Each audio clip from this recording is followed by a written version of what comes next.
الحمد لله وكفى وسلام على عباده الذين اصطفى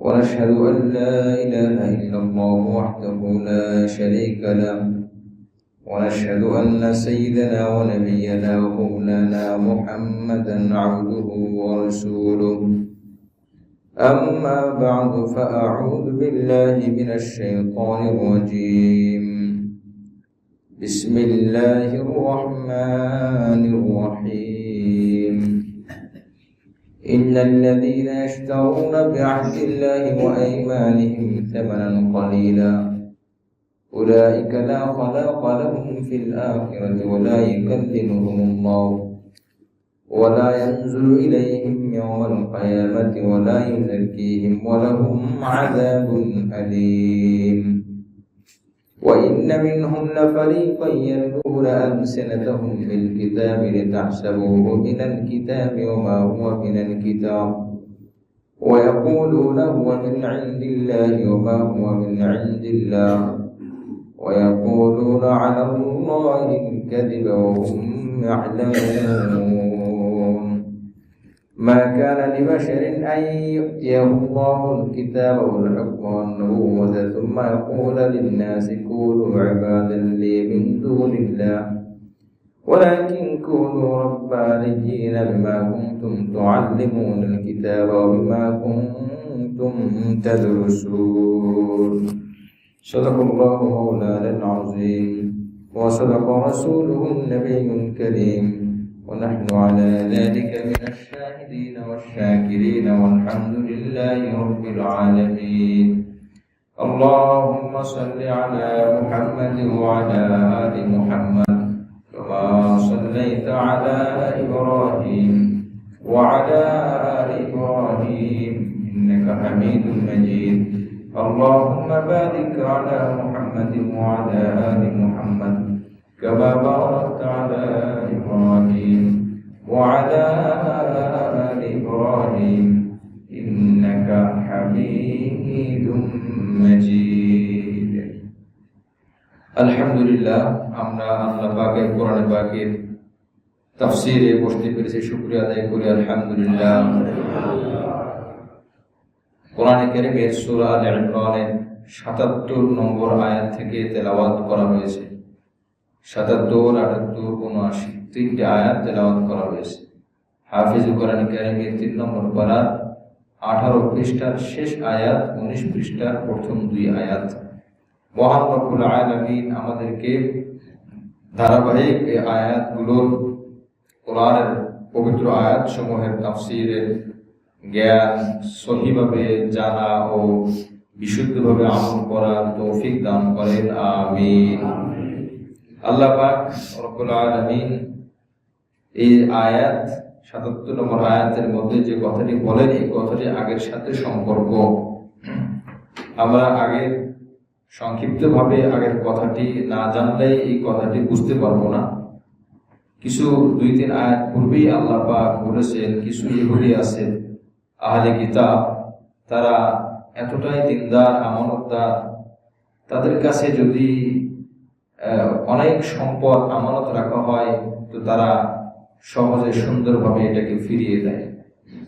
আর একদল ইহুদি আছে, তাদের কাছে যদি একটা দিনার, একটা টাকাও রাখা হয় তো সে এটা দিতে চাবে না যতক্ষণ না তুমি তার দরজায় দাঁড়িয়ে থাকবে। অনেক সময় পাওনাদারকে খোঁজার জন্য তার দরজার সামনে দাঁড়িয়ে থাকতে হয়, এরপরেও পাওনাদারকে খুঁজে পাওয়া যায় না। ঋণ পাওনাদার না, ঋণ গ্রহীতাকে খুঁজে পাওয়া যায় না। পাওনাদার হাঁটতে হাঁটতে খুঁজতে খুঁজতে তার অবস্থা খারাপ। এই জন্য মুআজ্জাজ হাজিরিন, আল্লাহ পাক রব্বুল আলামিন বলেন মা কুনতা আলাইহিম কায়িমা, তার দরজা দাঁড়িয়ে থাকার আগ পর্যন্ত সে টাকা দিতে চায় না। কিছু মানুষ আছে তারা সাধ্য থাকা সত্ত্বেও দেয় না, গড়িবসি করে, যেখানে সুযোগ সেখানে বিলান্তি করে, যেখানে কঠোর, যেখানে শক্তি কম সেখানে ঠিকভাবে পরিশোধ করে দেয়। এই জন্য আল্লাহ পাক রব্বুল আলামিন বলেন, হযরত আব্দুল্লাহ ইবনে আব্বাস রাদিয়াল্লাহু তাআলা আনহু বলেছেন যে তাফসীরে কুরতুবির মধ্যে আসছে, তুমি টাকা দিবে এমন ব্যক্তিকে ধার্য দিতে চাও যে অন্ধ না, চোখেরও একটা লজ্জা আছে। তাফসীরের মধ্যে আসছে, হাদিসের মধ্যে আসে, চোখের লজ্জাটাও একটা বড় লজ্জা। যখনই কোনো ঋণদাতাকে দেখা যায় সামনে, তখন ঋণ গ্রহীতার মনের মধ্যে একটা দুর্বলতা, একটা লজ্জাজনক বিষয় ভেসে ওঠে, চোখে চোখে চোখ পড়লে। তো তিনি বলেন যে অন্ধ মানুষকে দিলে তো তার লজ্জা, সে তো দেখে না কাউকে, তার কাছে সব বড় বড়। এই জন্য অন্ধ মানুষকে দেওয়ার ক্ষেত্রে একটু সতর্ক থাকবা। চোখওয়ালা মানুষকে দিলে চোখের লজ্জার কারণে অন্তত সে সঠিকভাবে পরিশোধ করবে। আল্লাহ পাক রব্বুল আলামিন এই ইহুদিদের আলোচনা করেন। এরপরে বলেন, ইহুদিরা যারা অসৎ উদ্দেশ্যে মানুষের সম্পদ নষ্ট করে, আমানতের খেয়ানত করে, আমানত সঠিকভাবে ফিরিয়ে দেয় না, তাদেরকে আল্লাহ পাক করেন শাস্তি। আর যারা তাদের ওয়াদা পূর্ণ করে, আল্লাহ পাককে ভয় করে, আল্লাহ পাক বলেন আমি আল্লাহ মুত্তাকিদেরকে ভালোবাসি। সুবহানাল্লাহ। আল্লাহ পাককে ভয় করে মানে তাকওয়া অর্জন করে। আজকের যে আয়াত, এই আয়াতের মধ্যে আল্লাহ পাক সেই কথাই বলেন, যারা আল্লাহ পাকের হুকুম মানলো না, আমানতের খেয়ানত করলো, আল্লাহ পাকের ওয়াদা রক্ষা করলো না, তাদের একটা চরিত্র কি?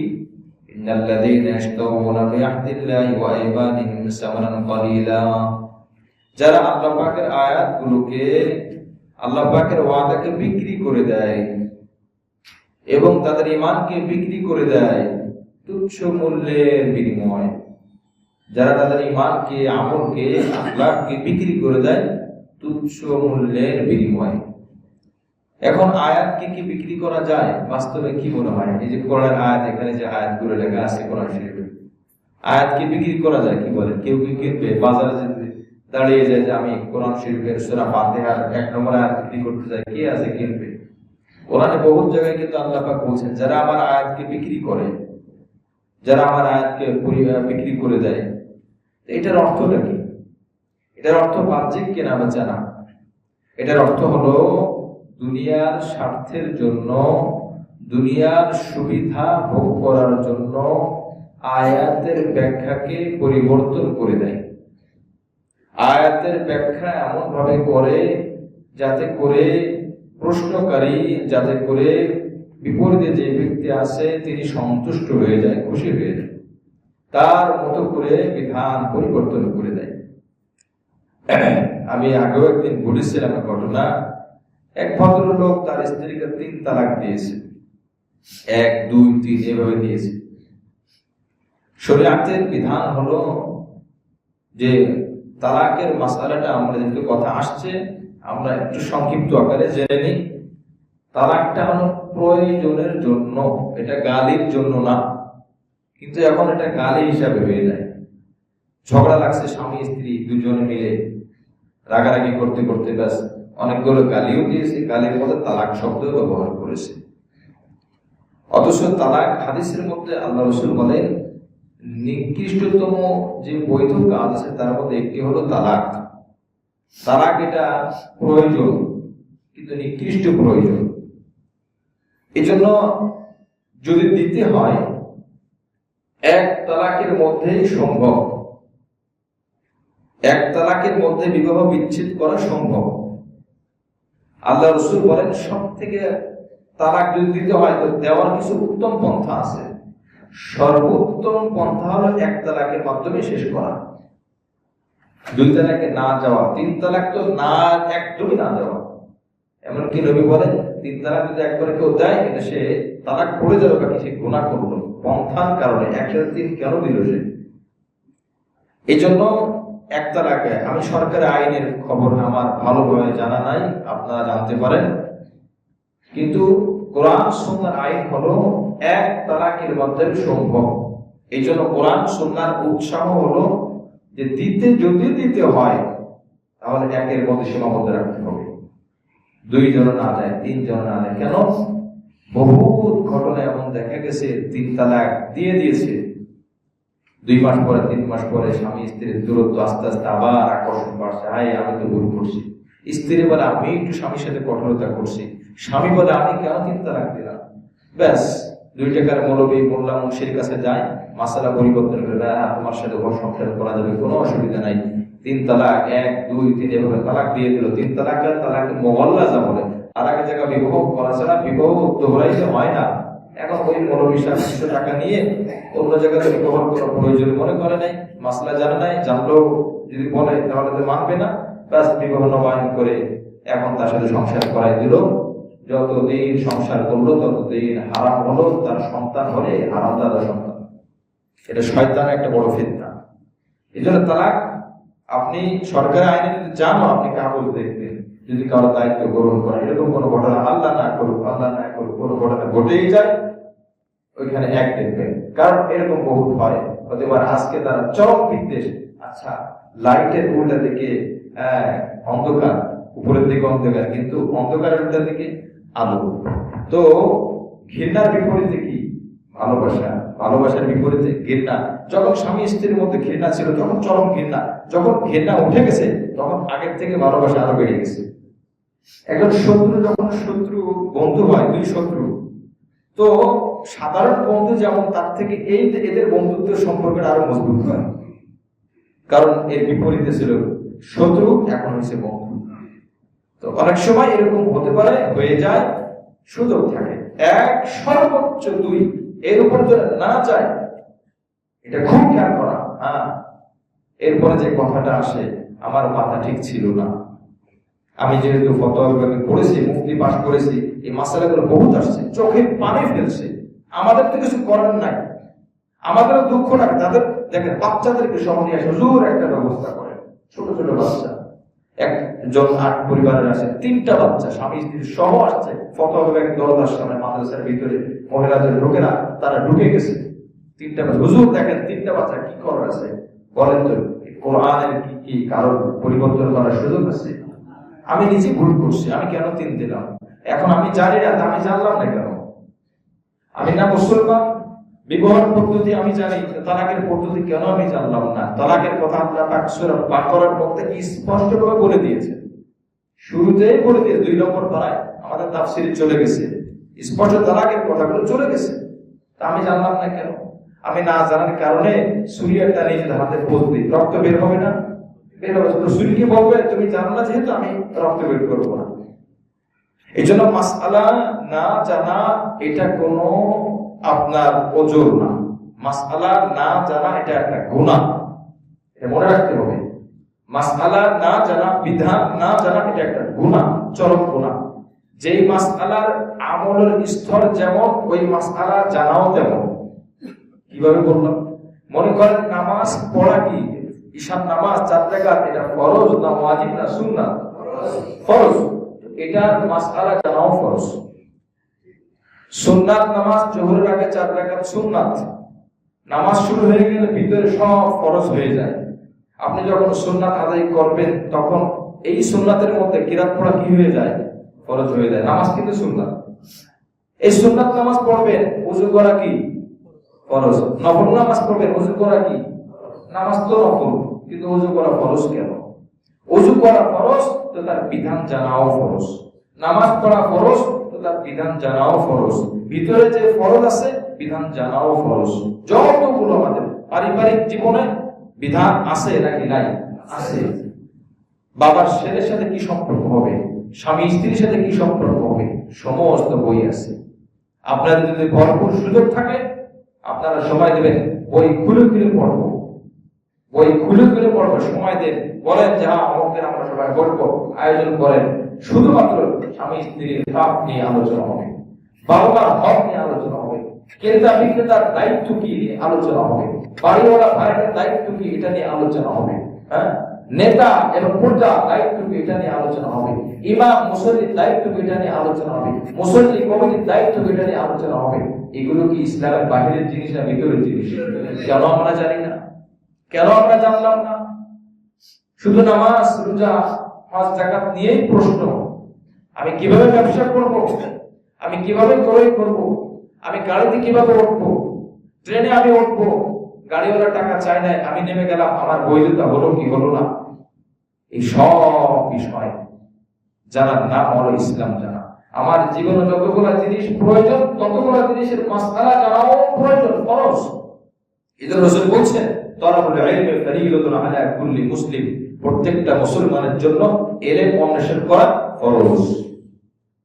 এটা হাদিস, আল্লাহ রাসূলের হাদিস দ্বারা ফরজ প্রমাণ হয়, ফরজ সাব্যস্ত হয়।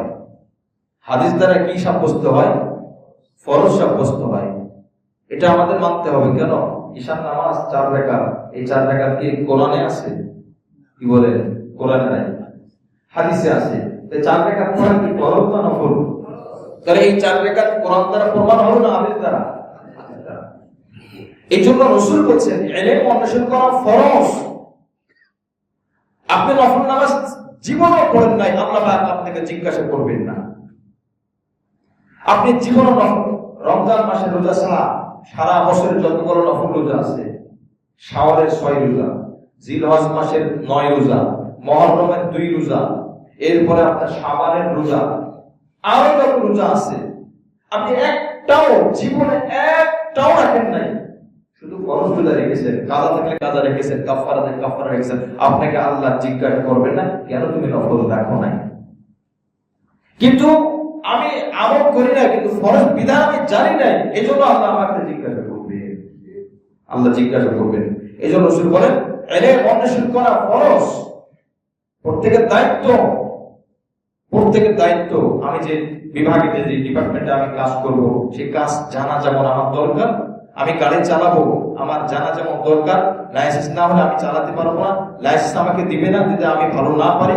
অনুরূপ ভাবে আমার জীবন চলার জন্য, আমার জীবন চলার পরিচালক আমি, তো আমি পরিচালক, আমি ড্রাইভার, তো আমার জীবনটা কিভাবে আমি চালাবো, এটার জন্য মাসআলা আমার জানা ফরজ।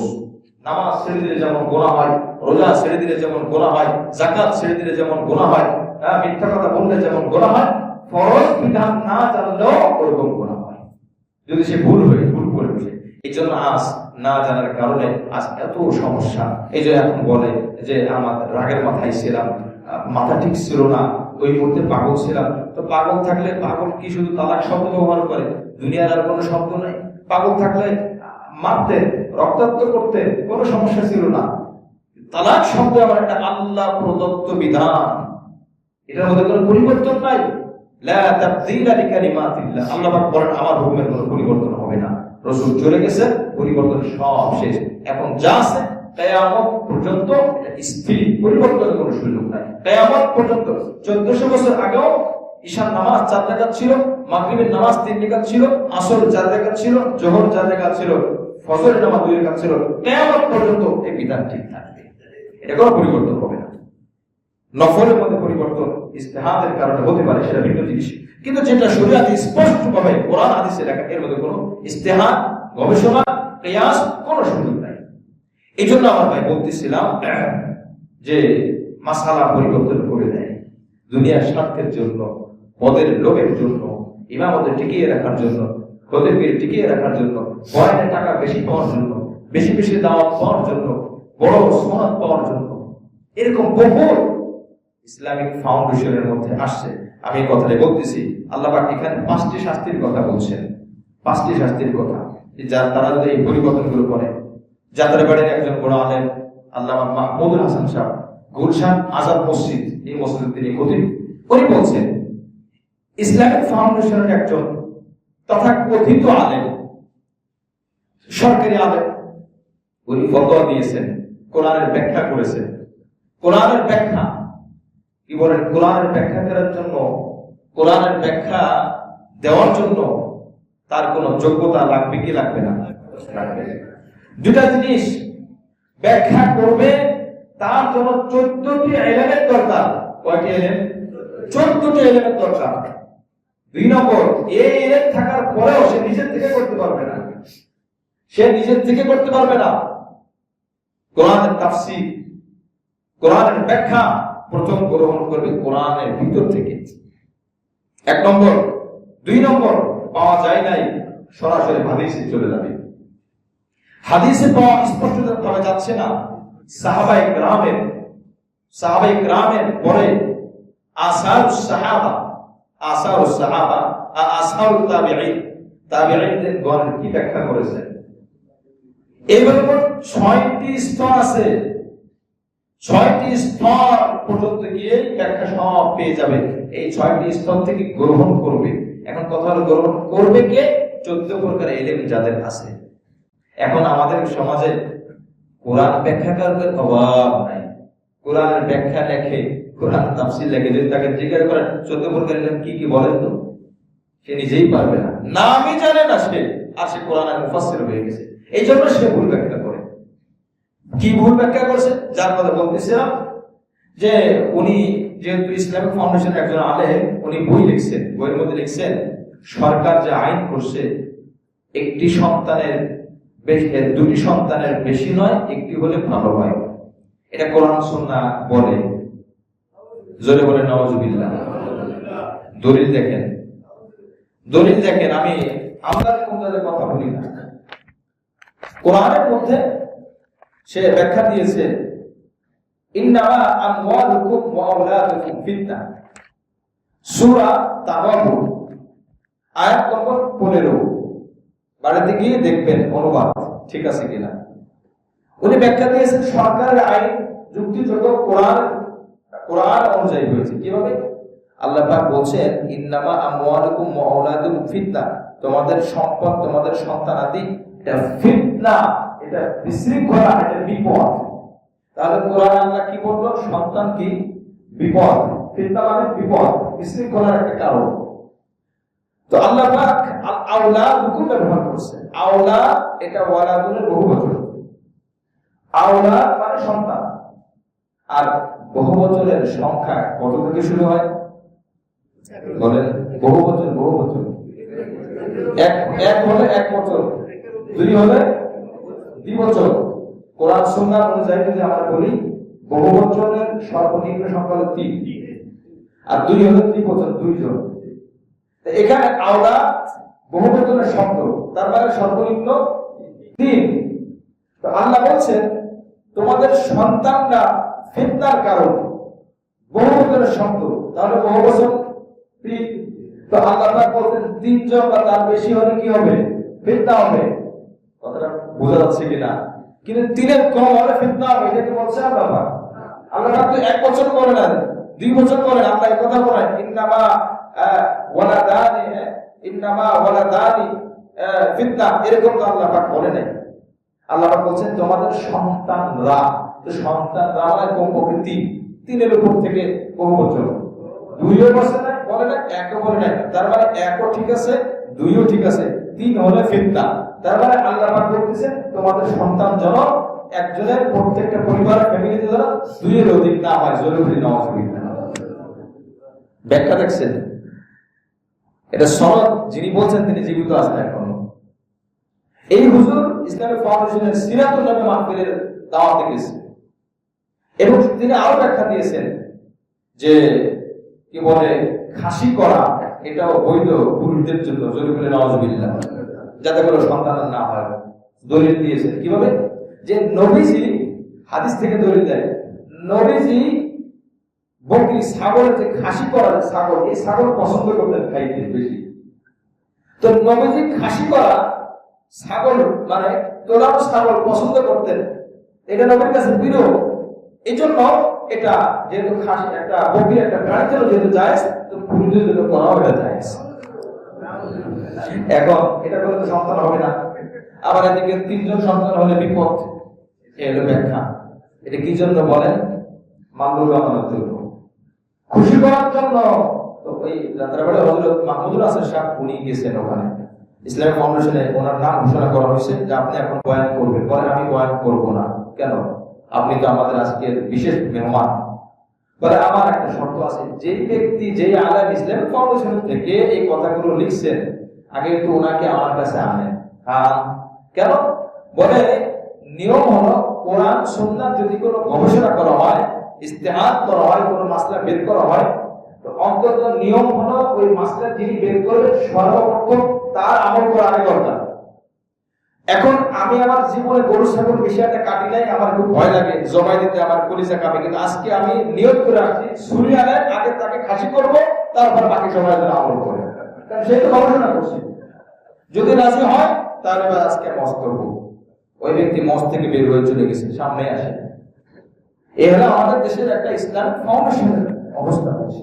আমি এই কথা কেন বললাম, একটা কথা মাথায় রাখবেন, বড় পদে থাকা, বড় ব্যানারে থাকা, বড় প্রতিষ্ঠানে থাকার মানে এই না যে হক্কানি আলেম।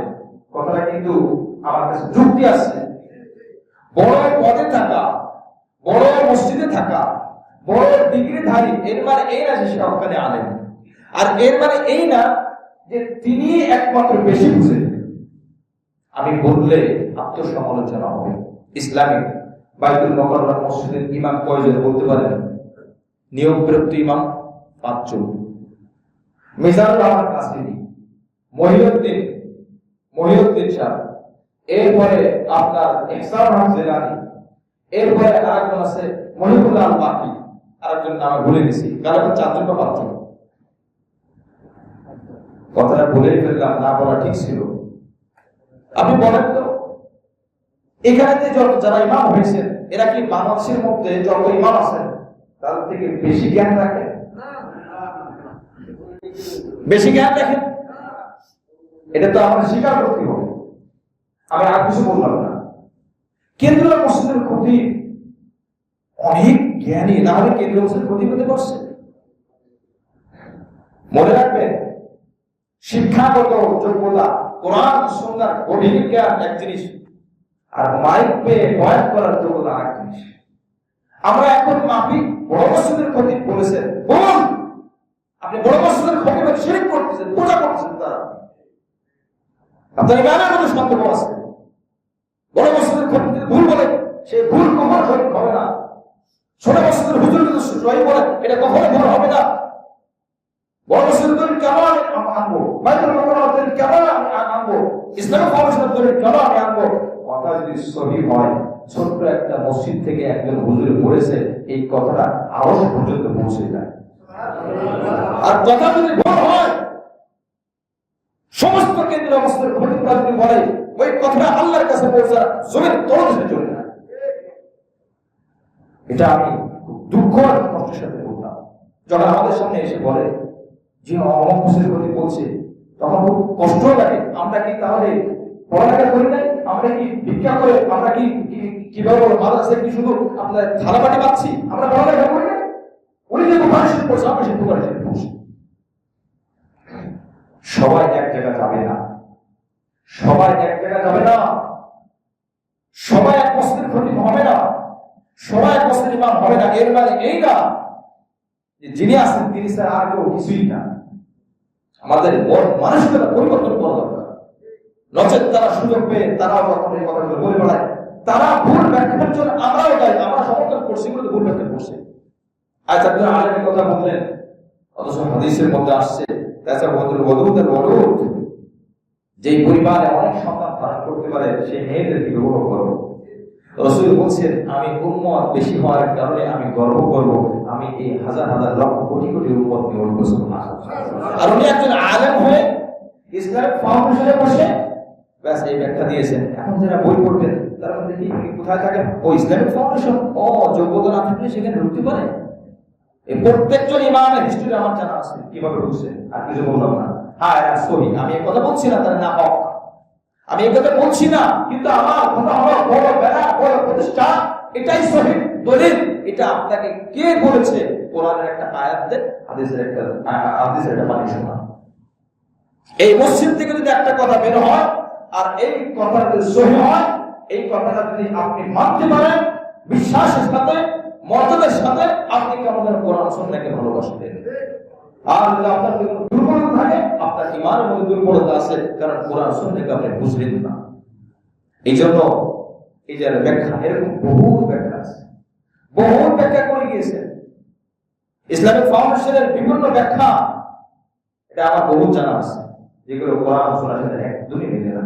কেন করে? হ্যাঁ, সবাই খুশি থাকবে, আমার চেয়ারটা ঠিক থাকবে, আমার প্রমোশন বাড়বে, আমার বেতন বাড়বে। বহু ছোট আলেম এই জন্য সেখানে যায় না, সেখানে লাইন ধরে না, সিভি জমা দেয় না। কারণ সে জানে সেখানে গেলে মাথা বিক্রি করে দিতে হবে, সেখানে গেলে কোরআন সুন্নাহ অপেক্ষা করতে হবে। একজন বলেছিল, যখন ভাস্কর্য, মূর্তি, ছবি, মূর্তি পূজা করা হোক বা না হোক, ভাস্কর এগুলো কি কোরআন সুন্নাহ সাপোর্ট করে? একজন টুপিওয়ালা, দাড়িওয়ালা, পাঞ্জাবিওয়ালা টিভির মধ্যে বক্তব্য দিয়েছে, উনি বলছে যে ভাস্কর্য মূর্তি এগুলো কেন না জায়েজ হবে? হ্যাঁ, আমাদের কাবা শরীফও একটা ভাস্কর্য। বক্তব্য যারা দেখেছেন তারা জানেন কাবা শরীফ ভাস্কর্য। এর মাথার মধ্যে কি আছে? যদি গভীরে থাকে এই কথা সে বলতে পারে, জেনে এটা কি পড়ালেখা করছে? ভাস্কর্যের মধ্যে পরিচয় জানা, তাকে সেখানে কে বসিয়েছে? আল্লাহ, কেমন ধরনের ব্যাখ্যা! এই জন্য আমার ভাই, আল্লাহ পাক দায়িত্ব নিয়েছেন এই কোরআনের আয়াত আমি আল্লাহ হেফাজত করব, এই জন্য কোনো নোকতার পরিবর্তন হয়। আল্লাহ পাক দায়িত্ব নিয়েছেন ব্যাখ্যাও আমি আল্লাহ হেফাজত করব। একদল হকের উলামা ইকরামের মাধ্যমে দুনিয়া উলট-পালট হয়ে যাবে, রক্ত ঝরবে, কিন্তু হকের উলামা ইকরাম সঠিক ব্যাখ্যা করেই যাবে। আমি গ্রহণ করি আর না করি, আমি গ্রহণ করি আর না করি, আমি গ্রহণ করলে আমি সফল, না গ্রহণ করলে আমি সফল না, আমি ক্ষতির মধ্যে পা দিলাম, আর কিছুই না। কোরআনের কোনো ক্ষতি হবে না, হাদিসের কোনো ক্ষতি হবে না, ইসলামের কোনো ক্ষতি হবে না, আমার ক্ষতি হবে। আর দুনিয়ার কোনো ক্ষতি হলে আল্লাহ পাকের কোনো যায় আসে না, কারণ দুনিয়ার দাম আল্লাহর কাছে মশা মাছির পরিমাণও নাই, তার দানার যে দাম এই পরিমাণ দাম আল্লাহর কাছে নাই। তো দুনিয়ার ক্ষতি না আমার কি যায় আসে? আল্লাহ পাক বলেন আমার কাছে বান্দার ঈমান সব থেকে বেশি দামি। সুবহানাল্লাহ। এই জন্য হাদিসের মধ্যে বলছে, আল্লাহ রাসূল বলেন কিয়ামত হবে না যতদিন পর্যন্ত দুনিয়াতে একজন যারা পরিমাণ ঈমান ওয়ালা মানুষ দুনিয়াতে থাকবে।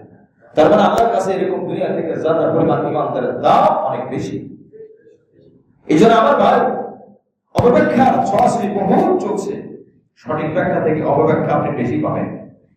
মোবাইলে বলেন, ফেসবুকে বলেন, ইউটিউবে বলেন, যেখানেই যান অপব্যাখ্যায় ভরে গেছে, অপব্যাখ্যায় ভরে গেছে, অপব্যাখ্যা চলে, জানে না, বোঝে না।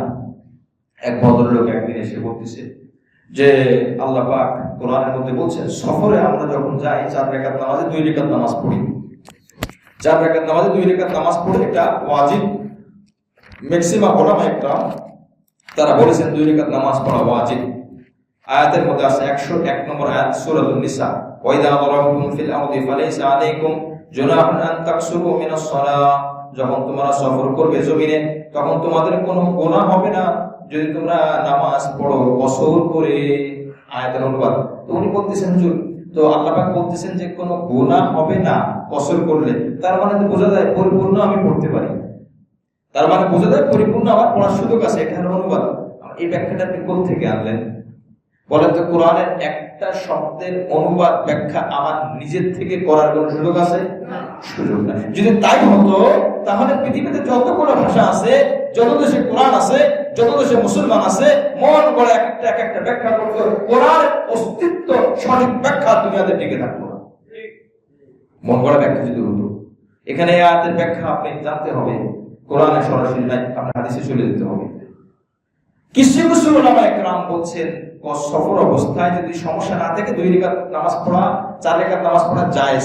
সংখ্যা গরিষ্ঠ উলামা ইকরাম বলছেন, কোরআন সুন্নাহর গবেষণা করে তারা বলছেন 2 রাকাত নামাজ পড়া ওয়াজিব, 2 রাকাতই পড়তে হবে। 4 রাকাত নামাজ ঈশা, যোহর এবং আসর, এই 3 ওয়াক্ত নামাজে 2 রাকাত পড়তে হবে। হযরত আয়েশা সিদ্দিকা রাদিয়াল্লাহু তাআলা আনহা কি বলেন এই আয়াত সম্পর্কে? নামাজ মূলত 2 রাকাতই ছিল, ঈশা, যোহর এবং আসর, কিন্তু সফর অবস্থায় বহাল রাখা হয়েছে আর বাড়িতে থাকা অবস্থায় আরো 2 রাকাত বাড়ানো হয়েছে।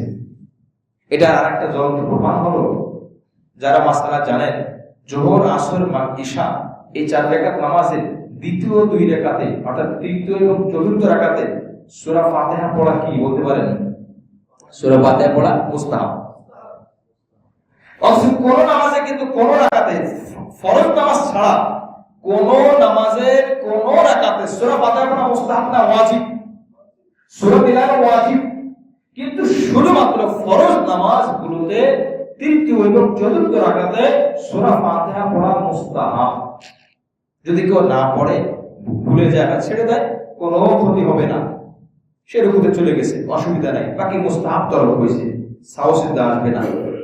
যদি সূরা ফাতিহার সাথে অন্য সূরা মিলায় অসুবিধা নাই, বাকি নবী আলাইহিস সালাম সর্বোচ্চ সূরা ফাতিহা পড়েছেন। তাহলে তৃতীয় এবং চতুর্থ রাকাতে শুধু সূরা ফাতিহা মুস্তাহাব কেন হলো? এখানে আপনি আয়াতের ব্যাখ্যা যখন করবেন কোরআন থেকে, সাহাবায়ে কেরাম থেকে, তখন আপনার কোনো হুজুরের পিছনেও পড়া লাগবে না, ব্যাস আপনি সঠিক পথে চলে যাবেন। কারণ সাহাবা একরাম সঠিক প্রথম ব্যাখ্যা করেছেন নবী আলাইহিস সালাম। আপনি জানেন বুখারী শরীফ একটা কিতাব না, হাদিসের কিতাব, এই কিতাবের মধ্যে তাফসীর অধ্যায় আছে। এই তাফসীরে আপনার কি ধারণা, আমাদের এই জামানায় যত আলেম বলেন, যত বড় বিজ্ঞ আলেম স্কলার বলেন, গবেষক বলেন, ইমাম বুখারীর ধারে কাছে করে যেতে পারবে? যেতে পারবে না। এই ইমাম বুখারী রাহমাতুল্লাহ আলাইহি তাফসীর গ্রহণ করছেন বেশিরভাগ হযরত আব্দুল্লাহ ইবনে আব্বাসের একজন ছাত্র আছে আবু তালহা, ওনার থেকে সমস্ত আয়াতের তিনজনের ব্যাখ্যা উনি প্রত্যক্ষ গ্রহণ করেছেন। নিজের মন গড়া একটি শব্দ তিনি তাফসীর করেন নাই। এখন আপনার কাছে কি মনে হয় যে ইমাম বুখারী এত বড় আলেম, তার গবেষণা করার যোগ্যতা আছে, কিন্তু কোরআনের আয়াত নিয়ে গবেষণা করার কোনো অধিকার নাই যতক্ষণ পর্যন্ত আমি এই 6টা সূত্র আমি পাবো আমার সামনে স্পষ্ট থাকবে। এই জন্য মুআজ্জিজ হাজিরিন, বিষয়গুলো খুবই গুরুত্বপূর্ণ। কত অপব্যাখ্যা চলে। এক জায়গায় কিছু মানুষ বয়ান করতেছে, এটাও আমার কানে আসছে, তারা বয়ান করতেছে, একজন বয়ান করতেছে, বাকিরা শুনতেছে, যারা আল্লাহ পাকের ডাকে, আল্লাহ পাকের পথে আহ্বান করবে, দায়ী হবে, যারা দাওয়াতের কাজ করবে, যারা দাওয়াত দিবে, হাউজে কাউসার আল্লাহ পাক শুধু তাদেরকে খাওয়াবে। জোরে নাউজুবিল্লাহ। এটার দলিল কোথায় আপনি পেলেন? কোন কোরআনে আছে, কোন হাদিসে আছে, কোন সাহাবীর কথা আছে? দায়ী মানে কি? দায়ী আরবি শব্দ, বাংলা অর্থ কি? আহ্বানকারী। আহ্বানকারী। হক কথা প্রকাশ করা, বাতিল কথা প্রকাশ করা, এটা বাতিল, এটা হক।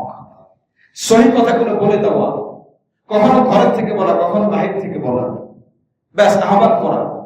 কিন্তু এই যে আমি সীমাবদ্ধ করে দিলাম যে শুধু আওয়াজে কথা তারাই খেতে পারবে, কেন আমি করলাম? যখনই কেউ বয়ানে বসে, যদি তিনি আলেম না হন, বিজ্ঞ মানুষ না হন, তখন খুব সবল কথা সহিত কথা বলতে হবে। লাগামহীন একটা শব্দ না বের হয়। আমার একটা শব্দ হতে পারে একজন মানুষ গোমরাহ হওয়ার কারণ। ওই মানুষের গোমরাহ দায়িত্ব কে নেবে? কে নেবে? কারণ আল্লাহ পাক বলছেন তোমাকে জবান দিয়েছি। এখন প্রশ্ন হলো, বলেন তো আমরা যে কথাগুলো বলি, এই কথাগুলো কি আল্লাহ পাক হেফাজত করে রাখেন কিনা? সব কথাগুলো রাখেন না। এবার আসেন, এই কথাগুলোর কি আল্লাহ পাক হিসাব নিবেন কিনা? এখন যদি জিজ্ঞাসা করে এই বক্তব্যটা তুমি দিয়েছো কোরআনের বাহিরে, হাদিসের বাহিরে, কোত্থেকে আমার বান্দা আমাকে দলিল দাও, আমি কি সেখানে দলিল দিতে পারবো? অথচ আমার সামনে কিন্তু নোট সব টাইপ করা কথা বের হয়ে যাবে, আমার কথা যেমন রেকর্ডের মধ্যে বাঁচতে থাকবে। আমি যে কথাগুলো বলছি, এই কথাগুলো হিসাব হচ্ছে, হিসাব করা হবে। এই জন্য নবী আলাইহিস সালাম মজলিসের মধ্যে সবসময় তো ভালো কথাই বলতেন। নবী আলাইহিস সালাম কোনোদিন কোনো মিথ্যা কথা বলেন নাই, ভুলেও বলেন নাই। তারপরে নবী আলাইহিস সালাম দোয়া শিখিয়ে গিয়েছেন, সুবহানাকাল্লাহুম্মা ওয়া বিহামদিকা আশহাদু আল লা ইলাহা ইল্লা আনতা আস্তাগফিরুকা ওয়া আতুবু ইলাইক। এই দোয়াটা কেন? এই দোয়াটা এই জন্য মজলিসের মধ্যে আমার কথা ভুল হতে পারে, গুনাহ হয়ে যেতে পারে, আল্লাহ পাক যদি মাফ করে দেয়, এটা মজলিসের কাফারা। এই জন্য আমি যখন কথা বলবো 1000 বার ভাববো, 1000 বার ভাববো, কারণ আমার প্রত্যেকটা কথা ওই ব্যক্তি আমল করুক আর না করুক, আমার বলার কারণে কিন্তু আল্লাহ পাক হিসাব নেবেন। আমার বলার কারণে আল্লাহ পাক হিসাব নেবেন। এই জন্য বড় বড় মুফাসসিরগণ, মুহাদ্দিসগণ যখন বয়ান করতেন, লাস্টে কি বলতেন জানেন? হাদিস বলতেন, ব্যাখ্যা করতেন। আপনি দেখবেন বিভিন্ন বড় বড় আরবি কিতাব থেকে পাবেন, আল্লাহু আ'লাম, আল্লাহু আ'লাম, আল্লাহু আ'লাম। হাদিসের ব্যাখ্যা করছে, কোরআনের তাফসীর করছে, আল্লাহু আ'লাম। সর্বশেষ এসে বলে আল্লাহই সব থেকে ভালো জানেন, আল্লাহই সব থেকে সুন্দর জানেন। আমরা যা জানি তাই বললাম। যদি আমার কথা ভুল হয়, আল্লাহর কাছে ক্ষমা চাই। আপনি ভুলের উপর আমল করবেন না, সঠিকটার উপর আমল করবেন। সুবহানাল্লাহ। এটা হলো বড়দের শিক্ষা, আকাবিরদের শিক্ষা, মুফাসসিরদের শিক্ষা, বড় বড় ওলামা একরামের শিক্ষা। আর আমার মধ্যে আমি একটা আয়াত সুন্দর করে সহি করে তেলাওয়াত করতে পারি না। আপনি আলেম, বর্তমান সময় নব্য আহলে কোরআন যারা দাবিদার আছে, আহলে কোরআন একটা দল আছে, জানেন নাকি? যদি না জানেন তো জেনে জানবেন, চেষ্টা করবেন। আহলে কোরআন তারা বলে সবকিছু কোরআন দিয়ে হবে, কোরআন বাদ দিয়ে হাদিসে যাবো কেন? যদি তুমি কোরআন বাদ দাও, তুমি মানুষই থাকবা না। যদি তুমি কোরআন কি বলে হাদিস বাদ দাও, তাহলে তোমার বাবা মার বিয়ে হয় নাই। যদি তুমি হাদিস বাদ দাও, তোমার বিবাহ সহি হয় নাই। যদি তুমি হাদিস বাদ দাও, তাহলে তোমার জন্মটাও সহি হয় নাই। জয় করে নাউজুবিল্লাহ। হাদিস বাদ দেয়, সব কোরআন দিয়ে মানবে। হাদিস তো আল্লাহ পাক বলেছেন, ইন্না নাহনু নাযালনা, ইন্না আল্লাহ পাক বলেন লিতুবাইয়িনা লিন-নাস। আল্লাহ পাক বলেছেন আমি কোরআন তো সংক্ষিপ্ত আকারে নাযিল করলাম, তুমি এই আয়াতগুলোর ব্যাখ্যা করে দিবে।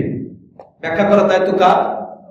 রাসূল করিম সাল্লাল্লাহু আলাইহি ওয়াসাল্লাম। এই ব্যাখ্যা যেটা, এটাই হলো তুমি আল্লাহর এই আয়াতই তো মানো না, তুমি তো এই আল্লাহর এই আয়াত মানতেছ না। মুআজ্জাজ হাজিরিন, এই জন্য আল্লাহ পাক বলেন যুগে যুগে এটার ধারাবাহিকতা বেড়েই যাচ্ছে, কোরআনের অপব্যাখ্যা চলে যাচ্ছে। তবে আল্লাহ রাসূল হাদিসের মধ্যে বলেন কিয়ামত পর্যন্ত একদল আলেম থাকবে, ওই অপব্যাখ্যার সমুচিত জবাব দিবে, কখনো লেখনির মাধ্যমে, কখনো বক্তব্যের মাধ্যমে। যারা হকপন্থী, যাদের বিবেক আছে, বুঝ আছে, তারা গবেষণা করে চলবে, আমি এখন কোনটা চলবো, আমি কোন দিকে যাব। আমি যখন গবেষণা করব, যখন মানুষ হকের পথে খুঁজতে চায়, তখন আল্লাহ পাক তাকে হকের পথ বের করে দেন, সুবহানাল্লাহ। তখন সে বুঝে যাবে এটা হক না এটা না। আর যখন তার বিবেককে অগ্রাধিকার দিবে, ব্যক্তির পূজা বাড়িয়ে দেবে, কিতাবের পূজা বাড়িয়ে দেবে, দলের পূজা বাড়িয়ে দেবে, তখন তার বিবেক আকল শূন্য হয়ে যাবে, বিবেক শূন্য হয়ে যাবে, তখন সে বুঝবেই না। এই জন্য আমার আকলটা আমাকে লাগাতে হবে কোরআন সুন্নাহর দিকে। কোরআন সুন্নাহ অনুযায়ী যে ব্যক্তি সাদা, সে সাদা। কোরআন সুন্নাহ অনুযায়ী যে কালো, তো সে কালো। এখন সে যত বড়ই হোক, যত ছোটই হোক। রাসূল করিম সাল্লাল্লাহু আলাইহি ওয়াসাল্লাম বলছেন, তোমাদের যদি নেতা হয় একজন হাবশী গোলাম, সে দৈহিক গঠনে একদমই অসুন্দর, কিন্তু হক ব্যক্তি, আহলে হক, তখন তাকে মেনে নেওয়া তোমাদের উপরে জরুরি। এই জন্য হক হলো শর্ত।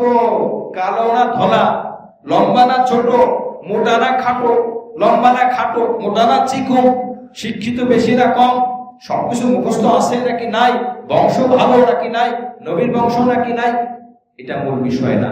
আল্লাহ পাক কোরআনে বলেছেন, ফালা আনসাবা বাইনাহুম ইয়াওমাইযিন ওয়ালা ইয়াতাসাআলুন। ওর বংশ দিয়ে আমি দেখব না। তুমি যদি নবীর বংশ হও, ঈমান যদি না থাকে, তোমাকে জাহান্নামে যেতে হবে, নাউযুবিল্লাহ। তোমাকে জাহান্নামে যেতে হবে। নবীর বংশ থেকে দামি বংশ পৃথিবীতে আর আছে? নাই। নূহ আলাইহিস সালাম নবী, তার ছেলে কেনাআন নবীর বংশের লোক, সে জাহান্নামে যাবে। এইজন্য ঈমান, আকীদা, আমল আগে, কোরআন সুন্নাহ আরোগে। কোরআন সুন্নাহ আমার নেতা, কি বলে কথা ঠিক কিনা? এখন কোরআন সুন্নাহ মানবো কিভাবে? হক্কানি ব্যক্তির মাধ্যমে। হক যাকে আরো হাজার হাজার ওলামা একরাম, হক ওলামা একরাম যাকে ভালো বলে। মনে করেন এই এরিয়ার মধ্যে 100 মসজিদ আছে, একজন মসজিদের ইমাম উনি একটা ভুল ব্যাখ্যা করলেন, বাকি 99 জন বা 90 জন আলেম বললেন, হুজুর আপনার ব্যাখ্যাটা সহি হচ্ছে না, ঠিক করেন। উনি ঠিক করলেন না, তখন ওই 90 জন আলেমের কি দায়িত্ব হয় না সাধারণ জনগণকে বুঝিয়ে দেওয়া? কি বলেন আপনারা? দায়িত্ব কি পড়ে কিনা? পড়ে। যেহেতু উনি সংশোধনের লাইনে আসেন না, উনি বড় বক্তা হতে পারে, বড় লেখক হতে পারে, জনপ্রিয় বক্তা হতে পারে। এরকম বহু বক্তা আছে, নাম বলবো, নাম বলে আপনারা কষ্ট পেতে পারেন। একজন এরকম বলছে যে কোরআন শরীফে এরকম কোন আয়াত নাই যে আয়াতের মধ্যে আল্লাহ পাক বলছেন যে নামাজ পড়লে সে জান্নাতি হবে। নাউযুবিল্লাহ। নামাজ পড়লে জান্নাতে যাবে, আল্লাহ পাক এরকম কোন আয়াত বলেন নাই। পরে তার জান্নাতে, ঠিক জান্নাতে যাবে, এটাই কথা আল্লাহ পাক বলেন নাই। তো এটার জবাব আমাদের একজন বড় আলেম মাওলানা নুরুল ইসলাম হলিপুরি সাহেব, উনি দিয়েছেন কয়েকটা আয়াত দিয়ে। দেখেন, উনি কিন্তু খুব বিখ্যাত। আমি যদি এখান থেকে নাম বলি, আপনারা হয়তো বা ম্যাক্সিমাম লোক তার নাম শুনি বলে দিতে পারেন তিনি কোন ব্যক্তি। আমার নাম বলার উদ্দেশ্য না, কিন্তু ব্যাখ্যাটা উনি কেন করলেন, ওনার পিছনে কোনো হাল নাই, পিছনে কোনো আপনার লাগাম আরেকজনের কাছে দেওয়া নাই। লাগামহীন যখন হয়ে যায়, যখন জনপ্রিয় হয়ে যায়, তখন তার লাগাম ছুটে যায়, তখন যা ইচ্ছে তাই বলে। তার শিক্ষকরা পর্যন্ত মন্তব্য করে, হায় রে, সে আমাদের হাত ছাড়া হয়ে গেল, যার জন্য ভুলের মধ্যে চলে যাচ্ছে।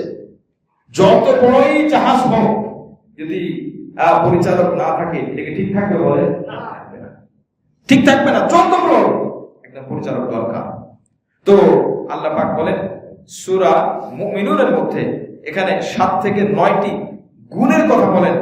আল্লাহ পাক বলেন ওয়াল্লাযীনা হুম আলা সালাওয়াতিহিম ইউহাফিজুন, যারা তাদের নামাজের প্রতি যত্নবান হবে, সঠিকভাবে নামাজ আদায় করবে। এরপর আল্লাহ পাক বললেন উলাইকা হুমুল ওয়ারিসুন, তারাই হলো ওয়ারিস হয়ে গেল। কিসের ওয়ারিস? আল্লাহ পাক বলেন আল্লাযীনা ইয়ারিসুনাল ফিরদাউস, তারা জান্নাতুল ফিরদাউসের ওয়ারিস হয়ে গেল। সুবহানাল্লাহ। বড় আলেম, বড় বক্তা, বড় মুফাসসির, বড় মুফতি, তাহলে উনি এটা হতে পারে না জেনে বলছেন, হতে পারে, কিন্তু এভাবে এত শিওর, এত ইয়াকিনের সাথে না বলা যে আমার জানা মতে নাই। কোরআন কি এত কঠিন, কোরআন কি এত ব্যাপক যে আপনি একটু বুঝলেন না একটা কথা বলার আগে? যেখানে সবাই বলতেছে নামাজ জান্নাতে যাওয়ার মাধ্যম, তো আপনি ব্যতিক্রম যখন একটা বয়ান দিবেন আপনার হাজারবার ভাবতে হবে কি হবে না বলেন? অবশ্যই হবে, অবশ্যই আপনার ভাবতে হবে। আপনি পরে যদি সংশোধন করেন আল্লাহ পাক মাফ করে দিবেন, কিন্তু এটা তো ঠিক না, একজন আলেমের শান না, একজন আলেমের নিয়ম না। এই আয়াতে বলতেছে যারা নামাজের প্রতি যত্নবান হবে তারা জান্নাতের ওয়ারিস হবে। সুবহানাল্লাহ। সূরা মাআরিজের মধ্যে, সূরা হাক্কায়ের মধ্যে আল্লাহ পাক একই কথা বলেছেন, والذين هم على صلوات فمن ابتغى وراء ذلك فأولئك هم العادون والذين هم لأماناتهم وعهدهم راعون والذين هم على شهاداتهم قائمون والذين هم على صلاتهم يحافظون। সূরা মাআরিজ আয়াত নম্বর 34। أولئك في جنات মুকরামুন, যারা নামাজের প্রতি যত্নবান হবে, সঠিকভাবে নামাজ আদায় করবে, তারা জান্নাতের মধ্যে চলে যাবে। সুবহানাল্লাহ। এত স্পষ্ট আয়াত থাকতেও এটা ব্যাখ্যা না, তাফসীর না, অনুবাদ বুঝেন নাই। যাই হোক, আল্লাহ তাকে সঠিক বোঝার তৌফিক দান করেন। এই জন্য আমাদের দায়িত্ব এই বক্তব্য গ্রহণ করব না, কিন্তু যখন অন্ধ হয়ে যায় তখন সে যা বলে তাই শুনে। আল্লাহ পাক বলেন, বান্দা কোরআন কি তাইলে আমার নাকি তার হয়ে গেল? মনে তো হচ্ছে তারই হয়ে গেল। এই জন্য মনে রাখবেন আল্লাহ পাক অনেক কবিরা গুনাহকে বিভিন্ন অজুহাতে মাফ করে দিবেন। একজন দুষ্ট চরিত্রহীনা মহিলা কুকুরকে পানি পান করাইছে, আল্লাহ রাসূল বলেছেন তাকে মাফ করে দিয়েছেন। করে বলা ঠিক কিনা? মাফ করে দিয়েছেন। রবিজের রওজা পাকের আগেই লেখা আছে যে আমি আমার কবিরা গুনাহকারী উম্মতের জন্য সুপারিশ করব। সুবহানাল্লাহ। বান্দা কবিরা গুনাহ করে দুনিয়া থেকে বিদায় নিছে, আল্লাহ রাসূল বলেন যে আমি তার সুপারিশ করব। কিন্তু ওই রাসূল বলছেন যে ব্যক্তি আমার ধর্মের মধ্যে, আমার সুন্নাতের মধ্যে বিদআত তৈরি করবে, নতুন কোন আমলের নামে সুন্নাতের নামে কোন আমল তৈরি করবে, আল্লাহ রাসূল বলেন আমার থেকে দূর হও, আমার থেকে দূর হও, আমার থেকে দূর হও। কবিরা গুনাহ তো এর থেকে বড়। কবিরা গুনাহ যে করেছে যে উম্মাহ, তার জন্য আমি আল্লাহ রাসূল সুপারিশ করব। কিন্তু যে বিদআত আবিষ্কার করেছে, আমি আল্লাহ রাসূল তার সাথে কোনো সম্পর্ক নাই, তার এবং আমার মাঝখানে পর্দা পড়ে যাবে। সুবহানাল্লাহ। কি অবস্থা! এই জন্য আর যারা বিদআত না, সরাসরি আল্লাহর আয়াতকে যারা পরিবর্তন করলো, এজন্য কিতাবের মধ্যে আসছে ভয়ানক বিষয়। যারা মন গড়া তাফসীর করে, যে সমস্ত ডাক্তাররা, ইঞ্জিনিয়াররা, উকিল সাহেবরা বড় বড় বিজ্ঞ মুফাসসির সেজে এখন মন গড়া তাফসীর করেন, তাদের লাগাম কোন বিজ্ঞ ব্যক্তির কাছে দেন নাই, নিশ্চিত তার কোনো না কোনো জায়গায় সে ভুল হবেই হবে, এবং ভুলের পিছনে সে দৌড়াবে, সে সংশোধন করার সুযোগ হবে না, কারণ তার পিছনে তো কোনো ডাক্তার নাই। সে এখন ডাক্তার মনে করে আমি বড় আলেম হয়ে গেছি। ডাক্তার তো অন্য ভাষা, অন্য বিষয়। সে ইঞ্জিনিয়ার, সে এখন উকিল, সে মনে করে আমি বড় আলেম। ম্যাজিস্ট্রেট, সে মনে করে আমি বড় আলেম হয়ে গেছি, আমি তো অনেক জ্ঞানী, আমাকে সবাই সেলিউট করে, আমাকে সবাই সালাম দেয়, আমি তো তাফসীর করে গ্রহণ করবে না। কেন গ্রহণ করবে না? এটা তো খুব সহজ। আপনার কারামতি আর আপনার ক্ষমতা কতটুকু জানেন? বাংলাদেশের মধ্যে কোরআন হাদিস যা আছে এগুলোর অনুবাদ যদি বন্ধ হয়ে যেত, আপনাদের পুঁজি সব খালি হয়ে যেত। কারণ তারা তো আরবি ভাষা সরাসরি ব্যাকরণ থেকে শুরু থেকে তারা পড়ে নাই, অনুবাদ থেকে তারা পড়ে। অনুবাদ করে যদি অনুবাদ বন্ধ করে দিত, তাহলে তাদের পুঁজি খালি হয়ে ফকির হয়ে যেত, তখন ভিক্ষা করবে মানুষের কাছে। এই সমস্ত মানুষদেরকে গোমরা করতেছে এই সমস্ত মানুষরা, শিক্ষিত মানুষরা। মুআজ্জিজ হাজিরিন, ডাক্তার মতিউর রহমান নাম শুনেছেন সবাই, কোরআনের ব্যাখ্যা করে, শুনে থাকবেন, আশ্চর্য লাগে। আমি তাকে শুধু আমি বড় কেউ না তার থেকে, হ্যাঁ মানলাম, আমি তাকে বলবো আপনি কোরআনের সূরা নিসা মেরাজের যে পৃষ্ঠা আছে, 2 আয়াত 1 পৃষ্ঠা, এই আয়াতগুলো আপনি শোনাবেন। কারণ কোরআনের ব্যাখ্যা করার জন্য প্রথম শর্ত হলো বিশুদ্ধ তেলাওয়াত।